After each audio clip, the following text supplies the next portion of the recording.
On today's episode of Property Leaders, we've got Ryan Woolfenden. So Ryan has been in property agency for 6 years. He actually started off as a footballer playing for Manchester United when he was a teenager, but unfortunately he didn't make it. So he went into property.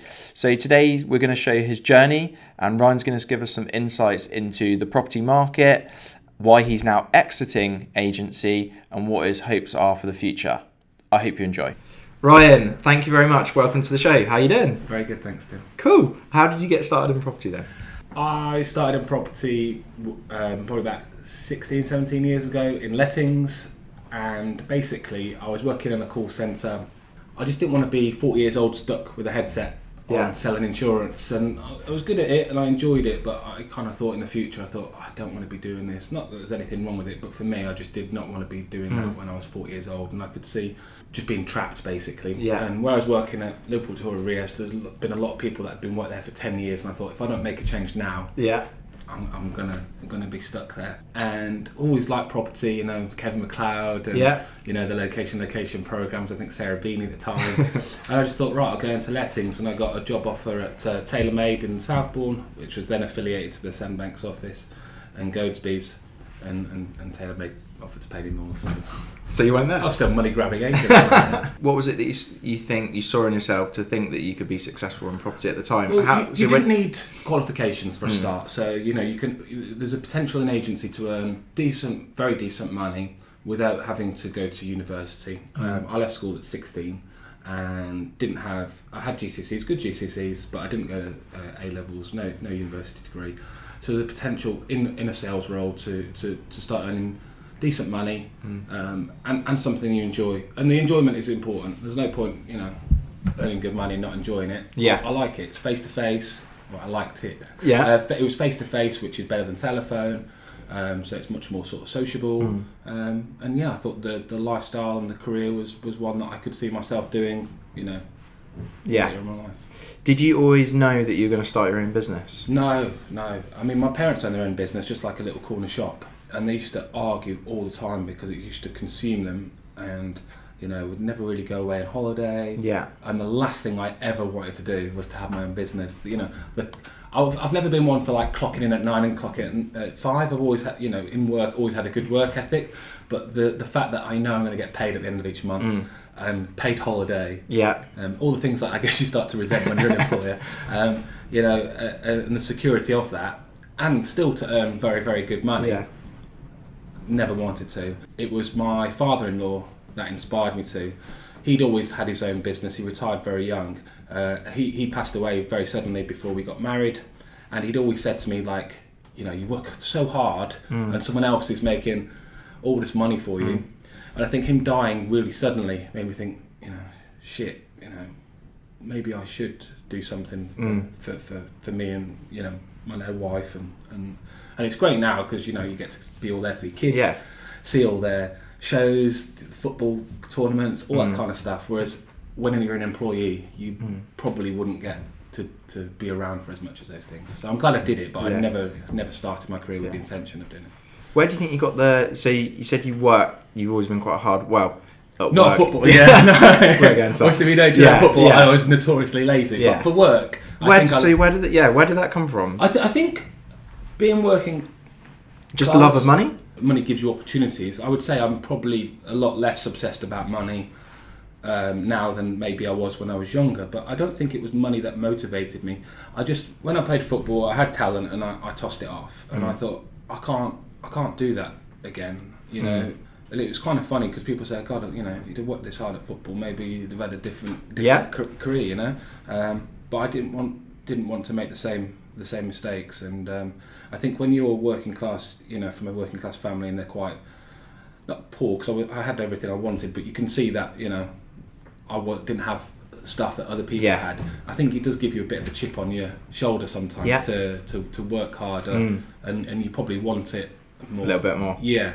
So when you went into a estate agency, you're working for a company, was there anyone that you kind of mentored you, or? No, I just took to it like a duck to water, smashed the targets. I think it was under a year I got headhunted to set up a brand new agency from scratch in Southbourne. I don't want to sound arrogant, but you just picked it all up on the fly, really. Yeah. And I was chucked in at the deep end. You know, there was no training. You know, when you work for an independent, corporates have the structure. Independence is like sink or swim, really. Yeah. And I swam, and I loved it. And you know, the thrill of the deal and all that sort of stuff. It's exciting when it's new to you. And yeah, really, really enjoyed it. And I had a phenomenal first year then, setting up the agency, which was probably due to the market rather than just... So what, for context for people listening? This is 2007, 2008, so the market just imploded. I just left to go to another brand new cold start agency, and basically, you know, nothing was selling. Yeah. Everyone was skin. Yeah. And lettings, just like it was like shelling peas, really.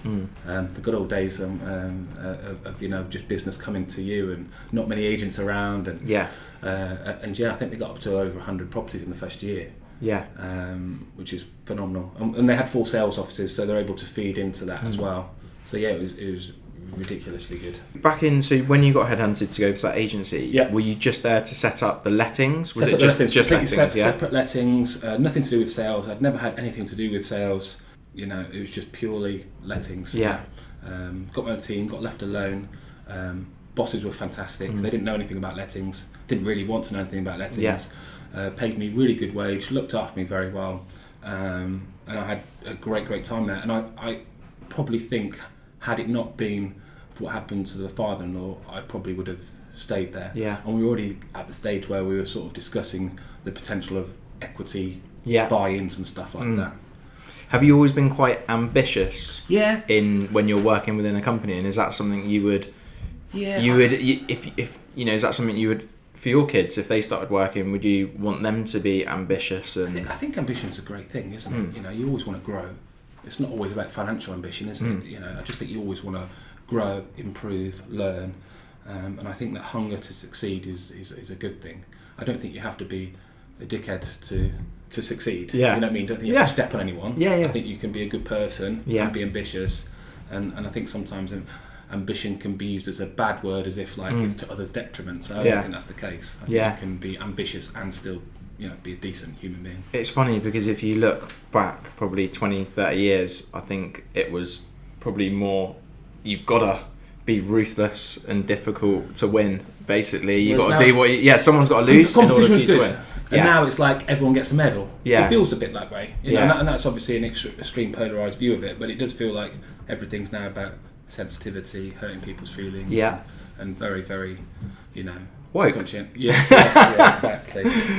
Whereas I think, you know, certainly our generation is probably the last where winning was... Yeah, absolutely. I think, definitely this sort of generation. And it's the most important lesson, you know what I mean? Definitely.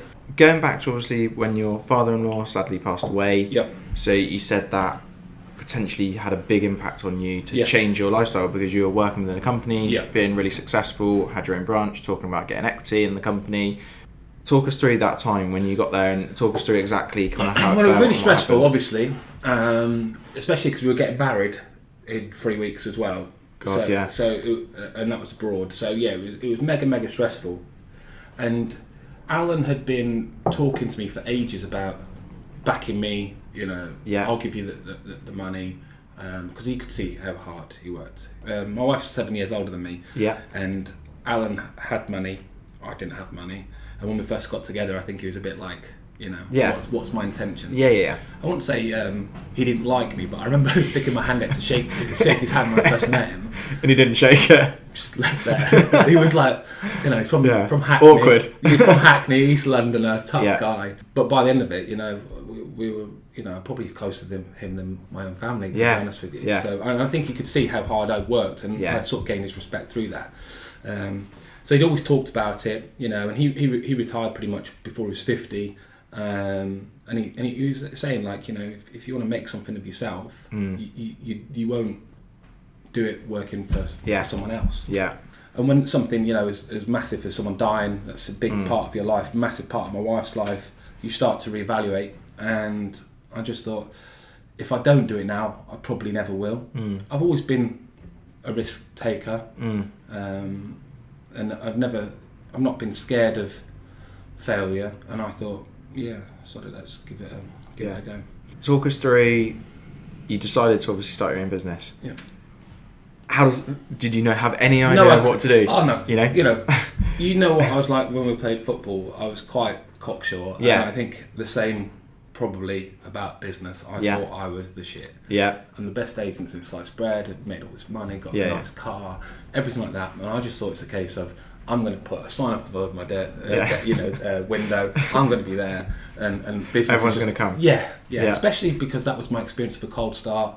Yeah. Before, obviously, they had the brand. Yeah. Plus 08, once it all started going completely, once everything crashed, I remember working in an agency and we had like 52 beds to rent. It was nuts. Like today, it's so difficult to get new property on as an agent, right? Yeah. But then, wasn't it? It was like, we'd sit in a morning meeting and it was, guys, we got 50 of these 2 beds, we got 30 of these one, and that was normal, wasn't it? Because everyone couldn't sell, so they were all letting. All the developers were letting. So imagine doing your forecasting. Yeah. My first year, I've got 100 of a cold start. First year, I'll get 100. We got 100 under management. Yeah. Yeah. We did let onlys then at the time, so we got that on top. By the time I left, I think I was there for 5 years. I think we had about 300 under management because it's like you win some, you lose some along the way, and obviously the market started to recover.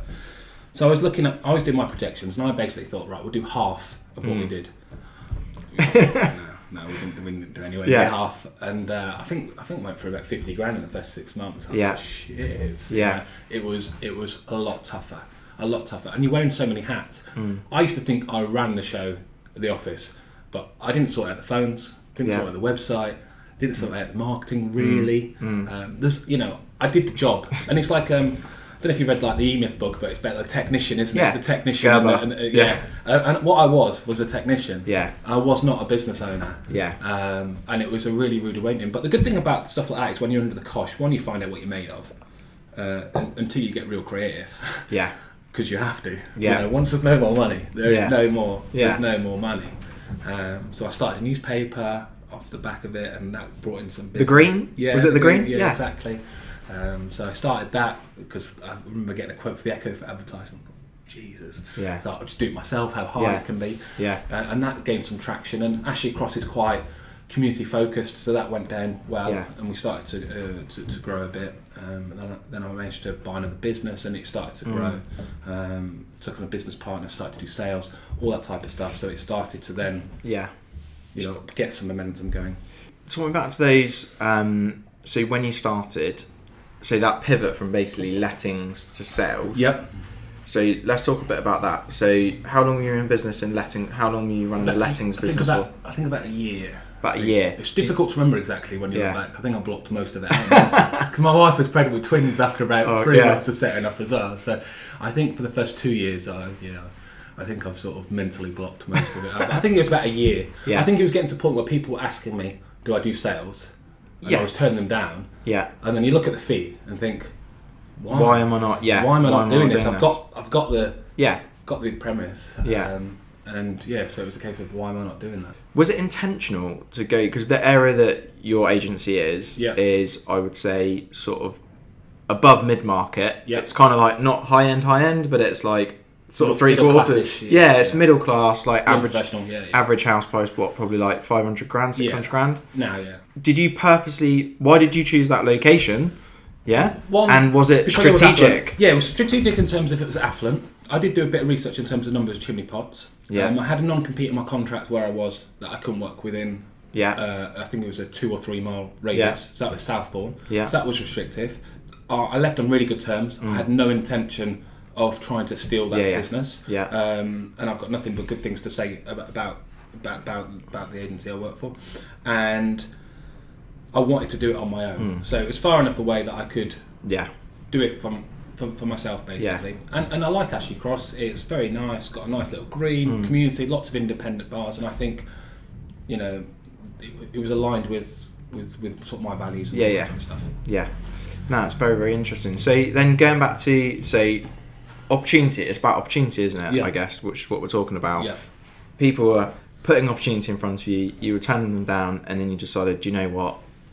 Why don't we take this opportunity and start doing sales? Exactly. So talk us through a little bit about how you set the sales up. So set the sales up. I actually did it as a joint venture with someone that actually had a letting agency as well, over in Southbourne, as a start, but it just didn't work out. Again, completely amicable, but we realised that actually we both need to focus on our own things.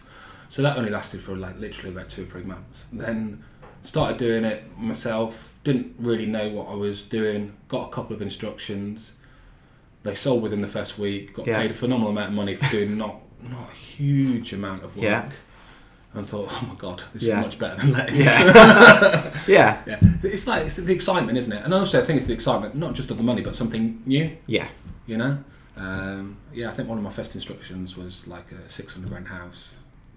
So, to do how many lettings. Like a 1%, 1.5% fee? Yeah. So to do, that for my office rent. Takes a while. Yeah, exactly. That's a lot of lets, isn't it? Definitely. Did you not take into it, because obviously you sell the home, you're already thinking the money's there. Obviously it isn't there because it takes. That's the thing. I didn't have any fall throughs for ages. Ages. Okay. So that's interesting. Yeah. Even now, I'm a bit stat obsessed now, but our fall through rate is like about 11% as an agency, which is much much lower than the national average. So thankfully, no, I never really had the pain. Yeah.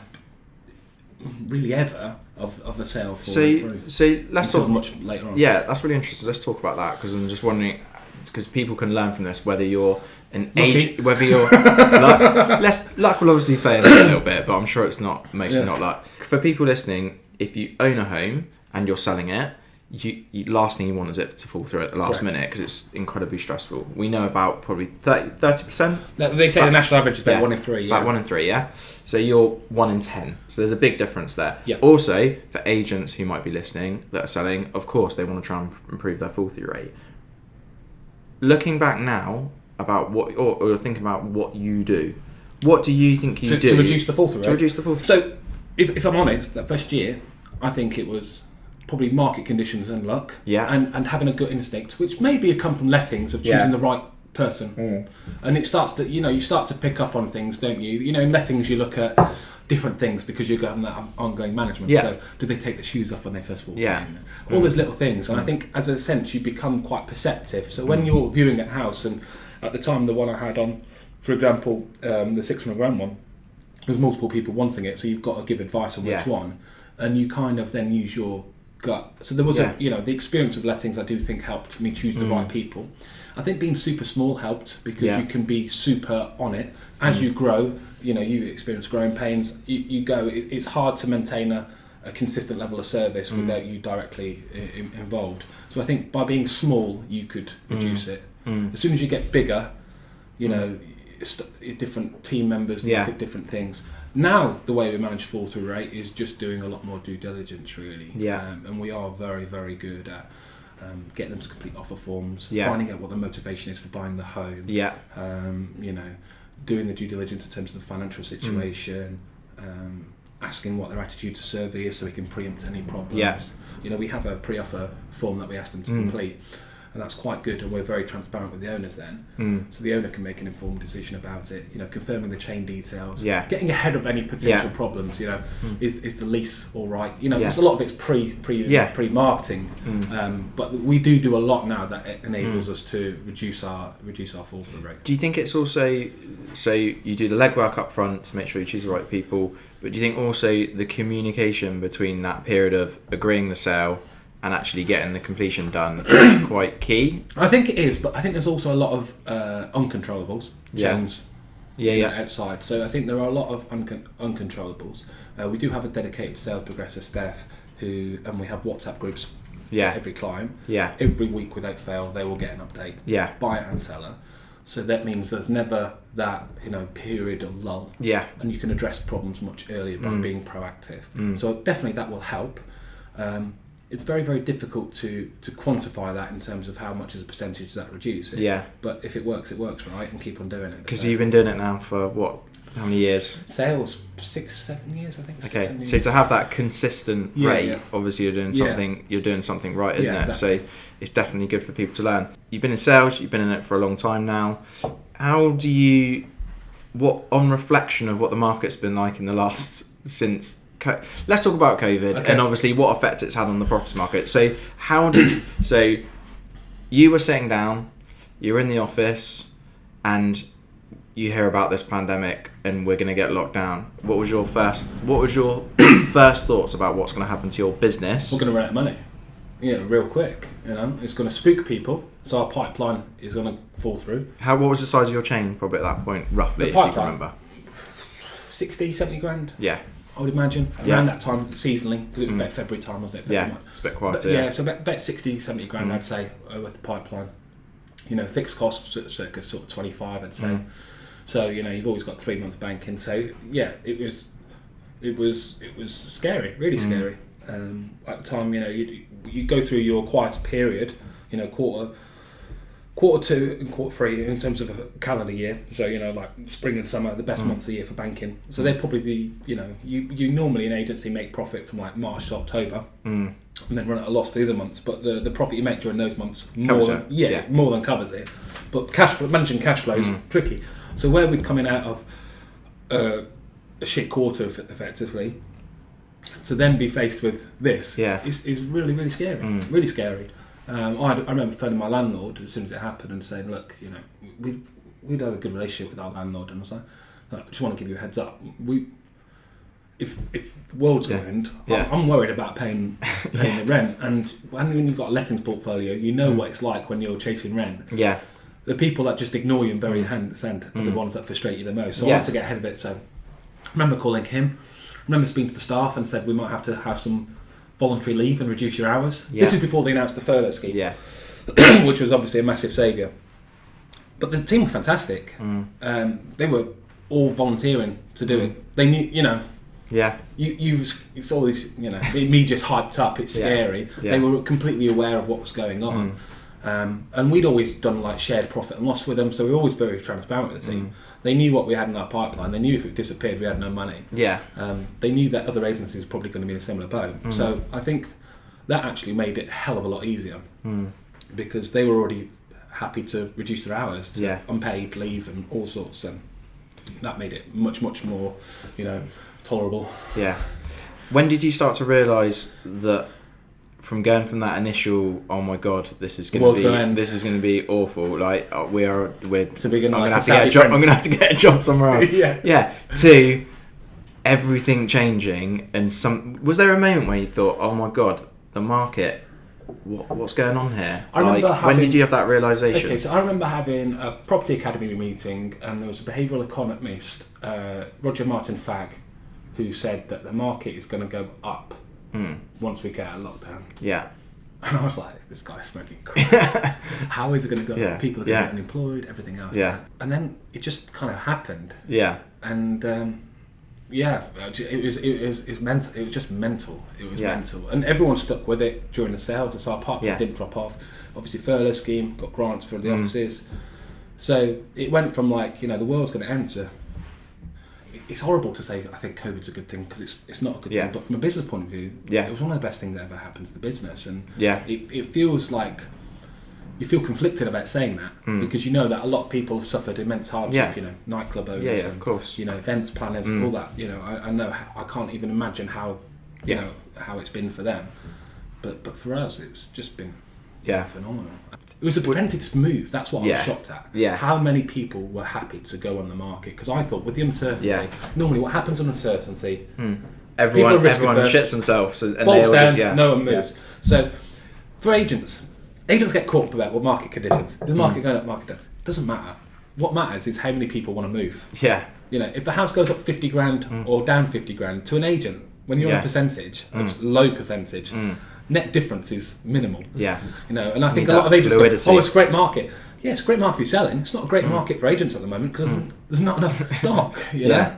If someone else's house goes up 100 grand, I'm really pleased for them, but realistically, it doesn't help us as an agency. Someone else still needs to pay the 100 grand, don't they, extra? So, I mean, I think that so many different things all came together at the same time, didn't they? Yeah.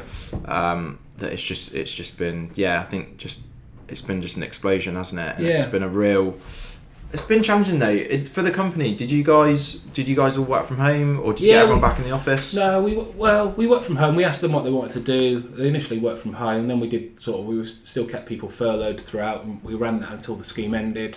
We did a mixture. We were very sort of consultative with the team about what they wanted to do. But it's hard. It's hard mentally, isn't it? I mean, I personally really like lockdown. I'm not generally the most sociable person, and being of my own, you know, being able to run and having more freedom in your diary to sort of design what you want to do in the day rather than being run by the day. I actually really, really liked it. Homeschooling was obviously a challenge, but generally speaking, yeah, I really, really enjoyed it. So then going back to it, and it's really hard for staff, isn't it, when you're getting paid the same effectively. You can't spend any money, so they're making money. So effectively, they're getting paid more to do less. Yeah. And then when you come back after a prolonged period, then expect them to do more work for less money. Yeah, it's hard. Really hard psychologically. And I'd say the last year, even though I've never earned as much money in my life, probably was my least enjoyable in agency. Yeah. Because it's tough to manage people's expectations. You can see no stock levels are going down. So lettings is pretty constant. Yeah, absolutely. Can you see a change? So like you said, I think let's continue with the market a little bit. Yeah. So when did you start to notice that prices are going up? Well, no. So market's gone mad. Yeah. We know that. I mean, it's still pretty crazy, but do you see some change? Are you starting to see some signs of change now? Not much in terms of stock levels. I mean, I always look at Rightmove data year on year, and we're 70% down year on year on instructions. Now, obviously, last year was phenomenally high, but even if we look at the year before, so pre-COVID, we're still down on stock levels. And that could be because everyone's moved. Yeah, everyone has always moved. Yeah. So if you've already, basically we've got sort of 3 years worth of activity in a year. Yeah, it's probably natural to have a quieter period. And as a consequence of stock being low, it keeps prices up, doesn't it? It's a simple supply and demand model. So now I suspect it's going to be a tough year for agencies. What do you think about competition in terms of agencies and regulation? I'm not usually a fan of regulation. I'm not sure if that's just like an attitude most small businesses adopt. You kind of think of it as a big corporate, shitting on the little guy, trying to red tape you to death. I do think the standard of agency is very low. Yeah. So I'm all for anything that would improve the standard. I'm not sure regulation necessarily would. Okay, that's interesting. What do you have? Can you expand on that? Do you have any ideas of what could improve? Or do you think it's just the attitude of people? Well, I think estate agents have a stigma, don't they? Yeah. Of earning lots of money, not working very hard, and like anything, it's actually the opposite. Well, to some extent, but to some degrees, the last year has shown. Yeah. Actually, that stigma's probably rang true because we didn't have to work hard as hard as we've had to in the past. And we've earned really, really good money. And I think whenever you have a stigma, you generally have a stigma for a reason. Now that might be outdated, but that that legacy sort of attaches for a while. But I just think it's not a very transparent process as well. And I don't think agents are very good at signposting what they're doing for the money. Yeah. And I think that causes the resentment. Yeah. So how do you think an agent can add more value? I think you need to demonstrate the value. Yeah.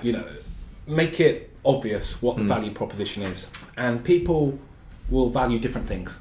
Right? So some people will speed. Yeah. For some it's achieving the best price. For some it is customer experience. So the first thing you need to do is ask questions to find out what they value. Yeah. And I think that's not what agents are good at. Agents are very good at talking about themselves. Definitely. Yeah. And for them, it's their story, their moving story. You need to find out what their motivation is, and then you can tailor it for them. If someone says that they want to sell it the quickest way, you would give them different advice to someone that wants to get the best price and can wait 6 months. But I think agents say, "This is how I do it," and don't necessarily listen to what the client wants, and therefore can't tailor their proposition to suit it. With us, we try and unpack stats. Yeah. So there's companies like Get Agent where you can literally compare how much you achieve compared to other agents. So we're very good at demonstrating, and I'm very good at recording our stats to show what we achieve compared with competitors. Yeah. Because that then can enable the client to make an informed decision. You want quick sale? Well, there we go. We achieve sales 3 weeks quicker than our competitors. You want the best price? Well, we achieve 1.6% more than other agents. You want the best service? We've got 136 Google reviews, which is more than any other agent. Yeah. So you're relying on objective, factual. Trying to be as factual and objective as possible. It's emotional as well. This is the difficult thing. It's difficult because it's emotional. It's an emotional thing, but you need to find out what is the most important thing to the client. Yeah. And when you go around to talk about valuation, price and fee, value of the property and the fee shouldn't really be the main focus. It should be, what do you want to achieve? Yeah. Why are you moving? Yeah. What do you want me to do to make it easier for you? What problems do you want me to solve for you? Yeah. Right, that problem, this is how we're going to solve it. Are you happy? Yeah. And the fee and the value become less important. You know, and I think that's it. Whereas agents just normally go, we'll value it 50 grand more and we'll charge 0.5% less. Do you think that people can't, a lot of people do obviously fall for that, don't they? When you move every 7 years, if I told you your house is worth 100 grand more than it actually is, it's very hard. Because what happens if they are right? It's a 100 grand risk. And people are risk averse. You know, fear of loss is the best sales method, isn't it? You know, by underselling your biggest tax-free asset by 100 grand, it's going to be difficult. Yeah. But again, you've just got to try and be transparent. So we would say to a client, sit down and get a laptop. Okay, let's look at properties in that value. Yeah. Here's what you can get for that price. Do you think that your property is the same as that? Yeah. And obviously sometimes they do. Yeah. And you just got. And you can't win. Yeah. And you can't. And you got. You know, you've got to be resilient in sales, haven't you? You know, you can't win every bit of business. But I think a lot of them would say, "Oh well, yeah, I can understand. You know, I can understand that." And then also when you say, "Well, how long are they signing you into a contract?" Yeah. Do you do fixed term contracts and stuff like that? No. I think they should stay with us because they want to stay with us. Yeah, I agree. Absolutely. I think you're more aligned. You're going to work harder for the client if you know that you can get sacked at a moment's notice. Definitely. I want to sell my home. Yep. What advice would you give me in order to maximise the best price possible? What, in terms of like co-appeal presentation? Or? Anything you think that's going to, you know, give us some advice from someone that's worked in that industry. I guess they've probably all been repeated, but I mean, declutter. You know, think like the buyer. Normally, you will sell a property to the person you were when you bought it. So if you've been there 5 years ago, go back 5 years in your life. What did you want? And try and recreate that, because that is probably who you're going to sell to. You're not going to sell to someone that's like you are now, because someone like you now wants to move out of this house. Yeah. So I would look at who is your target market, and I don't think a lot of agencies think about marketing full stop. When I say marketing, I don't mean just logo and leaflets. I mean like when you've got a property, you know, segmentation, all that type of stuff. Who is going to buy this house? Then pitch it to that person, and you try and tailor. And if you've got, you know, some real, you know, the garden southwesterly, let's focus on that. You know, one of the things that we do that I think works really well in our marketing is we ask 3 questions to the seller: what made you buy it? What have you liked about living there? And what are you going to leave? And we find those 3 things are really going to resonate with the next buyer. And I talk about being rational on our sales pitch to the client by using facts and figures. But when it comes to selling a house, I think emotion would work better. You know, the emotional price is higher than market value. Definitely. So we need to create a bit of a story there. Yeah, that's very, very interesting. Do you want to talk about a little bit about what's happening now? So you've been an agency. I have been an agency. I'm selling. Well, I've sold my shares in the sales business now. So I set up a mortgage company up about 6 months ago. Yeah, maybe a bit longer. And I'm going to be focused on that and lettings now. Just felt I needed a change really. So I had a 50% share in the sales business. Lettings I own outright, well with my wife. I have mortgages I own. And I just wanted to sort of paddle my own canoe really. You know, I think when you have a business partner, there's always going to be challenges. Bit like a marriage really, isn't it? There's always challenges, and I think you always feel like you're making compromises, and as I'm sure my business partner did. But it gets to a point where you know you need to make a change or sacrifice, and I didn't really want to make the sacrifice. So I had a conversation. Said, look, I want to end the partnership, which was tough because you know there's no sort of real animosity or you know there's no massive thing. We had a best year we've ever had. So probably a bit weird timing in that respect. But again, I always try and look long term, and I just think if I don't do it now, I never will.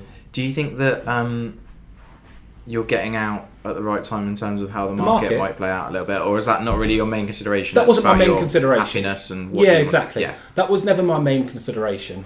Time will tell. You know, it's so hard to forecast, isn't it? Yeah.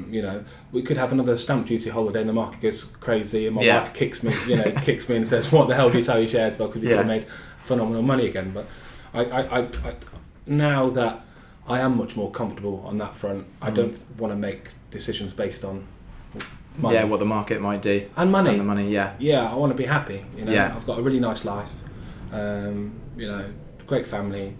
I want to wake up and enjoy what I do. Yeah. And it was getting to a stage where I wasn't doing that. And I'm sure it's harder for the team, because if they're, one of their bosses coming in and it's not good energy, not motivated, how can that then instill a positive work environment? So I think it's for the best for everyone, really, that we come to a decision where it got sorted very, very quickly, so it was not painful and drawn out, and happened before there were more tensions.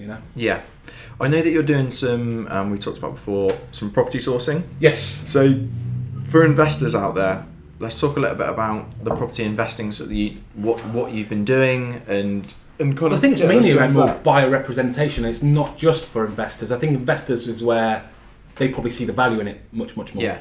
But anyone watching Selling Sunset or any of those programs will realise that it's quite common on the continent and across the pond for people to pay a buyer's agent to work for them, and it is a bit mad, because imagine if you were getting a divorce, you wouldn't. Both people get solicitors, don't they? Yeah. To act in their best interest.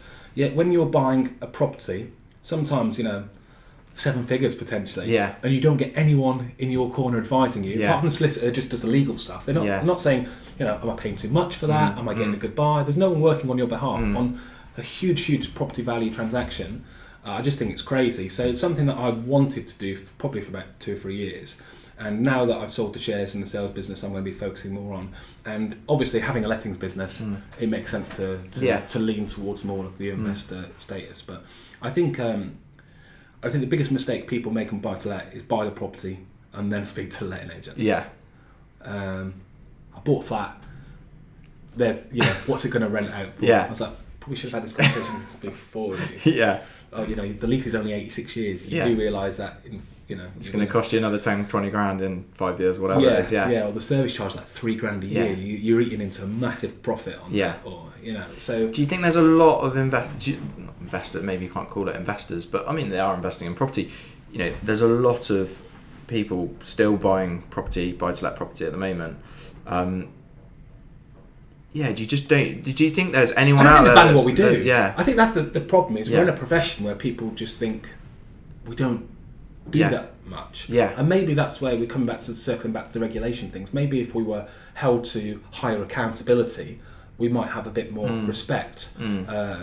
People respect the profession of solicitors. The surveyors, even because you've got qualifications, don't really respect the value of the estate agency. And I think if they respect us more, they might actively seek our advice earlier. And the thing is with property, it's actually quite hard to make a mistake. If you own something for 20 years, you're going to make money on it. So it's tough, but I think it's about having someone that's in your corner, understands what you want to achieve. Do I want yield? Monthly cash flow. Am I looking more long-term capital appreciation? Do I want a mixed portfolio? Do I just want to buy one? Do I want to buy more than one? Because then you can gear up, and do an SPV rather than just doing it personally. All this type of stuff. I think it would be good if people came to agents earlier. And the problem is, I think sometimes people do come to agents earlier, and agents don't really care because they're thinking short term now. Where's my next deal? They're not thinking relationship. But also, if we circle back to that, it's the fee. It's really interesting because what we're talking about is like you almost become like a consultant, or you're just talking about adding a lot more value. We can say you're a letting agent, or we could say you're an asset manager. You could call yourself an asset manager, yeah. So, but what you're explaining to me in my head is you're giving a lot more value. But then what would normally happen in agency is a landlord would call in, ask all these questions, but not expect to pay for that. So you're thinking as an agent, I'm going to get a property and I'm going to get 8%, whatever, 50 quid a month. I'm going to make a few hundred quid. I mean, it's such low figures. So time is money. Is it worth my time to put into the conversation? And also the knowledge as well. I mean, people don't train, negotiators on whether you should put your company in an SPV or, gearing or leases. That just doesn't happen. And also... But that's why, everyone thinks all agents are the same. Well, they're not, are they? That's maybe where the value is, isn't it? Yeah, definitely. But I think that's why people need to seek out value. Messi's a footballer and, someone who plays for Burnley's a footballer. They get paid very different amounts for very different reasons. Now, if someone from the outside doesn't like football, they both play football. But and that's the same with agency. I'm not saying that's necessarily attracted to the fee that they charge, but there is different skill sets and there is different standards in agency. And I think that people should try and seek out, listen to podcasts and stuff, seek out who knows what they're talking about, and be prepared to pay for something that is going to add tangible value. Yeah, that's the thing, isn't it? Yeah. Tangible value. Yeah. So, no, I think that's great. I think it's definitely a way to differentiate yourself from the marketplace. I think it's great as a letting agent as well, because you're choosing your own stock, aren't you? So this is the great thing, is that someone comes to you and they've got a tatty property. I'm like, mate, I could have found you something else. Yeah. I could rent for more money, cost you less, less service charge. If you'd have only just come to me before, I would have. Yeah, you would have got better advice and you would have ended up with a better product. Yeah. Shall we say? Yeah. That's really, really interesting. But that's educational, isn't it? Yeah. You just got to educate, and that is a long-term play, relationship-based, nothing short-term, short-sighted, and you just got to know that you've got to believe that what you're doing is right. Yeah. And then you stick with it, don't you? Yeah. If what you're thinking, if you're doing what you're thinking is just to get some more money there, as soon as something else comes along that you think will offer you more money and less effort, you'll do that. If you believe that this is the right approach, then you stick with it for the long term, don't you? Definitely. Let's flip it into, I know we touched a bit about this before we started recording, sort of metaverse technology. I feel like a boomer. I know. So obviously, look, we're both still fairly young, definitely in business. Yeah, you're a bit younger, but in business, I can't imagine not doing business for the rest of my life, to be honest with you, if I still enjoy it. Yeah. We're seeing, over the last year, things are changing really quickly, aren't they? Things are changing with NFT. If you've lived for the last 100 years or something, the amount of change is phenomenal. Even in the last 10 years, it's been ridiculous. And even so, we've kind of been. Then what you're saying about this our generation, for the listeners, I'm 38. You're 36. So we were kind of that generation that kind of got phones at school, the old Nokias and stuff like that, and we've and that was the very start of kind of things starting to change, wasn't it? Then the internet in the 90s, all that stuff. But now it seems like things are accelerating so quickly. In the last year, we're going to go to Mars. Yeah, but it is just crazy. And actually, I'm trying to think, how property, technology, what's going to change in the future. There's a lot of talk about. Not a lot of talk, it's happening at the moment. You can go on sites like Decentraland, and you can go on there, you can buy a parcel of land, and people are making a lot of money. Yeah, people are paying, I think one went for £1.5 million a parcel of land. I know Domino's have started to invest in property, Nike looking at doing that stuff. So there's big brands. So something's happening there. So what is the future of property? Credibility, doesn't it? Definitely. You see someone like Nike getting into the space, Domino's getting into space. I think all of a sudden it stops becoming a bit of hype. Yeah. And you start to think, shit, something's going on.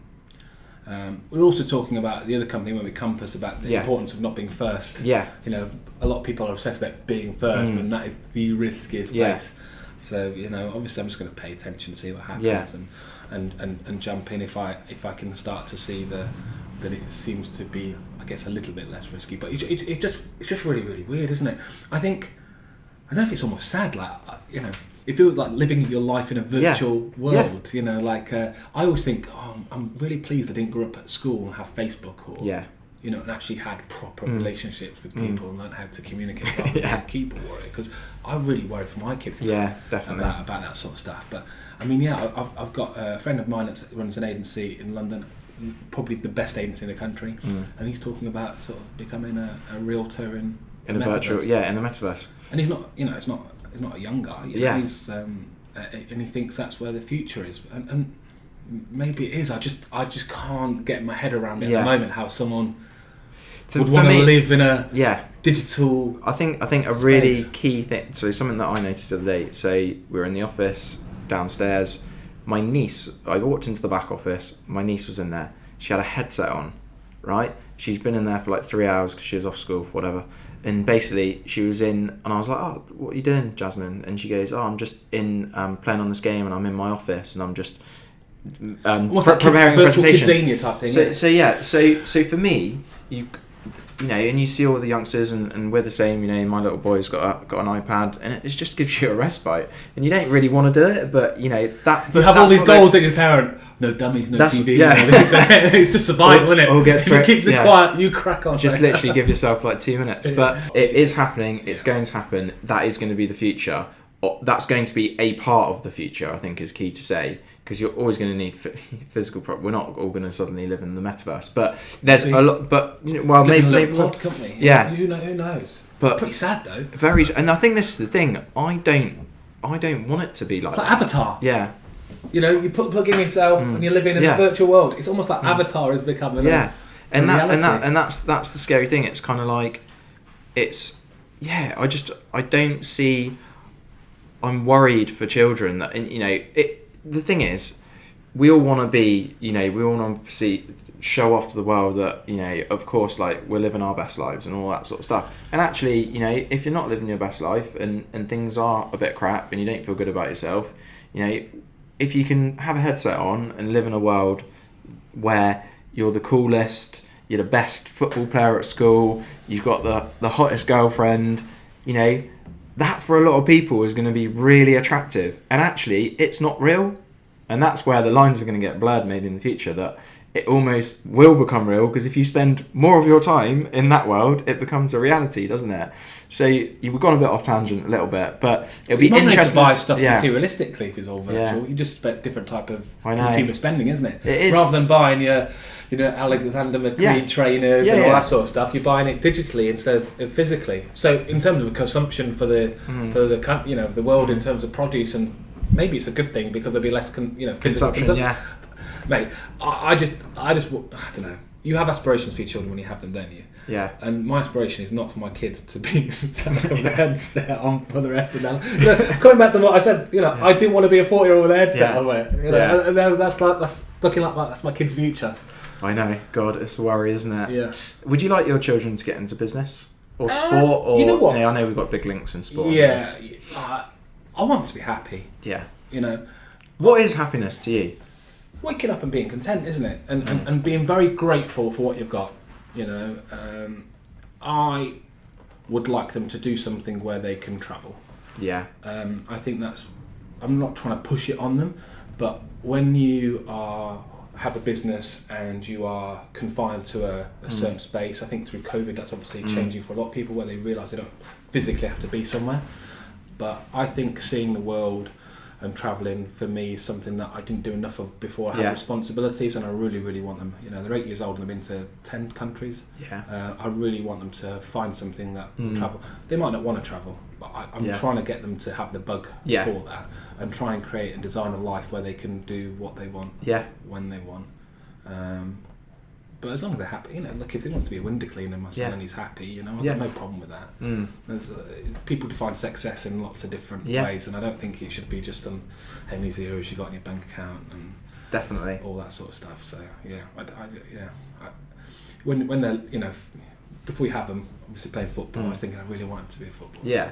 I don't think I want that from that. Well, he's not going to have it. But I think it's you want him to be very tough mentally footballer. I think. Yeah. And that's one of the reasons I make is because mentally you have to be so strong, and you get so, you know, it's such a hard career, and I think I just want him to, you know, have a nicer, easier, more comfortable life. That's what you want, innit? Your kids to have more than you had. Yeah. Less stress than you had. Yeah.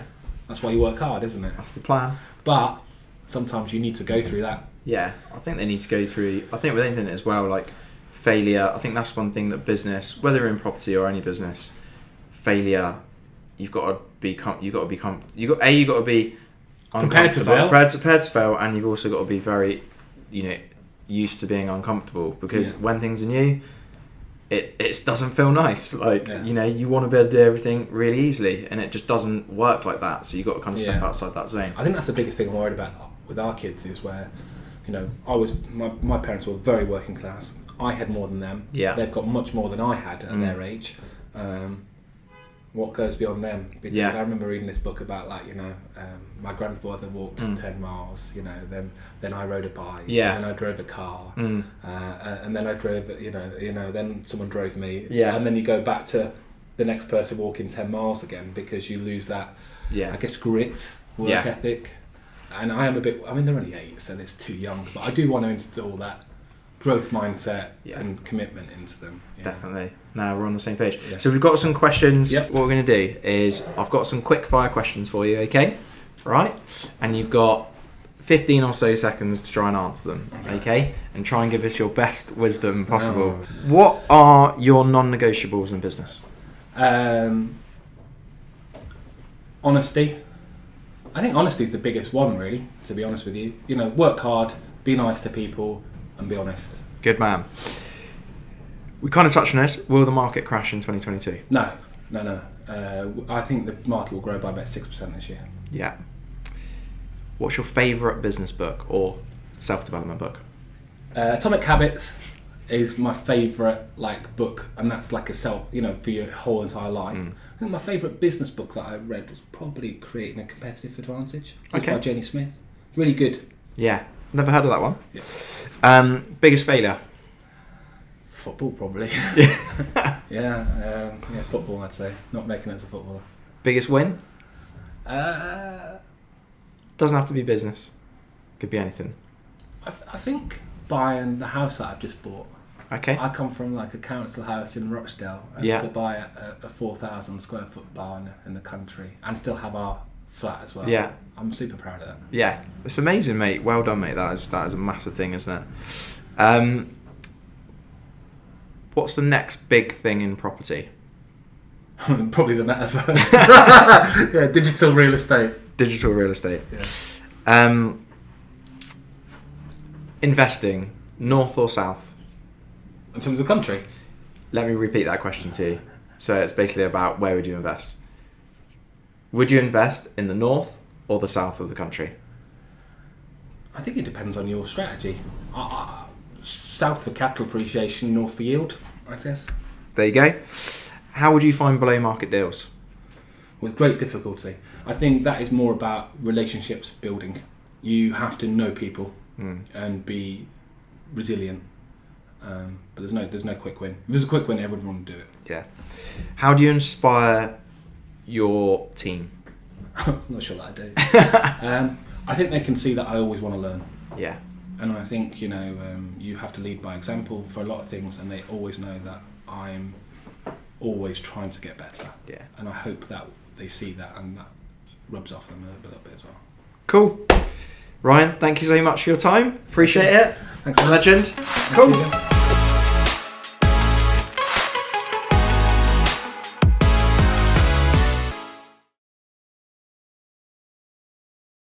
We hope you enjoyed today's episode of Property Leaders. If you would like to subscribe, press the button here. And if you'd like to see any more videos from us, click here. Peace.